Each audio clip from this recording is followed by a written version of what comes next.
बिस्मिल्लाहिर्रहमानिर्रहीम। अस्सलाम वालेकुम viewers, welcome to my channel. मैं हूँ आयशा रहमान और आज जो मैं रेसिपी शेयर करने जा रही हूँ वो है बीफ टिक्का की। बहुत आसान सी रेसिपी और ये बिल्कुल मलाई जैसे सॉफ्ट और जूसी से बनने जा रहे हैं हमारे ये टिक्के।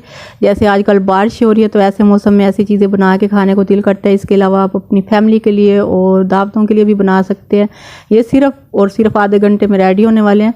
तो चलिए इस मज़ेदार सी रेसिपी को बनाना स्टार्ट करते हैं। ये हाफ़ kg मीट है जी बीफ का, ठीक है। आधा किलो गोश्त है हड्डी के बगैर, ठीक है। इसको मैंने अच्छे से वॉश करके और इस तरह के छोटे छोटे पीसेस में कट कर लिया और वॉश करके इस स्ट्रेनर में रख दिया था 10 मिनट पहले ही। उसके बाद 1 कप दही लेना, दही को अच्छे से फेंट लेना है, ठीक है। और एक बड़े सारे बाउल में शामिल कर देना है दही को और 1 टेबल स्पून इसमें लहसुन अदरक का पेस्ट शामिल कर देना है और कुटी लाल मिर्च 1 टेबल स्पून और 1 टीस्पून के बराबर हल्दी, 1 टीस्पून के बराबर लाल मिर्च पाउडर और 1 टीस्पून के बराबर ही इसमें धनिया पाउडर शामिल करेंगे और 1 टीस्पून के बराबर ही गरम मसाला पाउडर और 1 टीस्पून के बराबर ही इसमें जो है ना चाट मसाला शामिल कर देंगे और हाफ़ टीस्पून मैंने नमक शामिल किया है, ठीक है। नमक आप अपने टेस्ट के हिसाब से कम या ज़्यादा भी शामिल कर सकते हैं। और 1 चुटकी के बराबर मैंने इसमें शामिल कर दिया है ब्लैक पेपर पाउडर, काली मिर्च का पाउडर, ठीक है। तो अब इसको अच्छे से जो है ना मिक्स करेंगे। फूड कलर भी शामिल करेंगे 1 चुटकी तकरीबन। अगर आपके पास लिक्विड वाला है तो आप 1-2 ड्रॉप्स शामिल कर सकते हैं, ठीक है। ये ऑप्शनल है, आप स्किप करना चाहें तो स्किप भी कर सकते हैं, कलर ना शामिल करना चाहें तो ना करें। तो इसको अच्छे से मिक्स करेंगे मसालों को और इसमें गोश्त शामिल कर देंगे। और चाहें तो आप अगर दावत वगैरह के लिए बना रहे हैं तो 1 दिन पहले भी मैरिनेट करके फ्रिज में रख सकते हैं या रात को भी मैरिनेट करके फ्रिज में रख दें और फिर नेक्स्ट डे आप बना सकते हैं। मैंने फ़ौरन ही बनाना है, ये फ़ौरन भी बन सकते हैं। बहुत मज़ेदार सी रेसिपी बनने जा रही है। इसको बस मिक्स करेंगे और एक प्रेशर कुकर में शामिल कर देंगे और थोड़ा सा पानी उसी बर्तन में से शामिल कर देंगे, उसी बर्तन में शामिल करके कंगाल के अच्छी तरह। तकरीबन 1.5 कप के बराबर पानी है ये मैंने शामिल कर दिया और कुकर को बंद करके अच्छी तरह और इसके ऊपर विसल लगा के और रख देंगे हाई फ्लेम पे तकरीबन 20 मिनट। जब जैसे ही सीटी बोलना स्टार्ट होगी, चलना स्टार्ट होगी इसकी, तो आपने टाइम नोट कर लेना और 20 मिनट में ये गल जाएगा गोश्त, ठीक है। और 20 मिनट के बाद बस इसका कवर उतार लेना है और हाई फ्लेम पे थोड़ा बहुत अगर पानी है तो उसको खुश्क कर लेना है, ठीक है। यहाँ पे मैंने हाई फ्लेम कर दिया और इसका पानी मैं खुश्क कर रही हूँ, ठीक है। और साथ साथ इसमें चम्मच भी चलाते रहना है ताकि नीचे से ये जल ना जाए। उसके बाद हमने एक और बर्तन लेना है,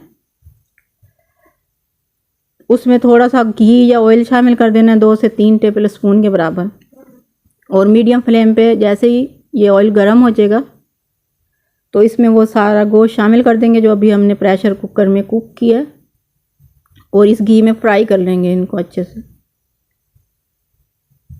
तकरीबन 3 से 4 मिनट तक हमने फ्राई करना है।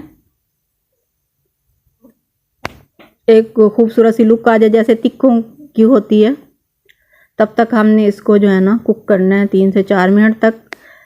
उसके बाद इसको एक बर्तन में निकाल लेंगे और सर्व करेंगे गरम गरम। बारिश के मौसम में एंजॉय करें, ऐसी रेसिपीज़ बना के खाएं। और अगर वीडियो अच्छी लगे तो लाइक करना है। चैनल पर अगर पहली बार आए हैं तो चैनल को कर देना है सब्सक्राइब और साथ बेल आइकन को भी प्रेस कर देना। इस तरह में आने वाली हर नई वीडियो का नोटिफिकेशन आप तक पहुँच जाएगा। और इसके अलावा रेसिपी अच्छी लगती है तो फैमिली और फ्रेंड के साथ शेयर कर देनी है और कमेंट करके बताना कि ये रेसिपी कैसी लगी है और नेक्स्ट आप लोगों को कौन सी रेसिपी सीखनी है या देखनी है तो वो भी आप लिख सकते हैं। इंशाल्लाह आपके लिए वो वीडियो भी बना दी जाएगी।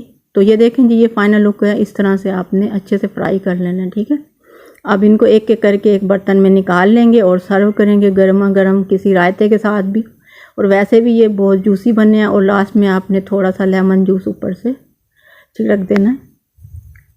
तो ये बहुत ही मज़ेदार और टेस्टी से ही हमारे टिक्के रेडी हो गए हैं। बहुत आसान सी रेसिपी है, ठीक है।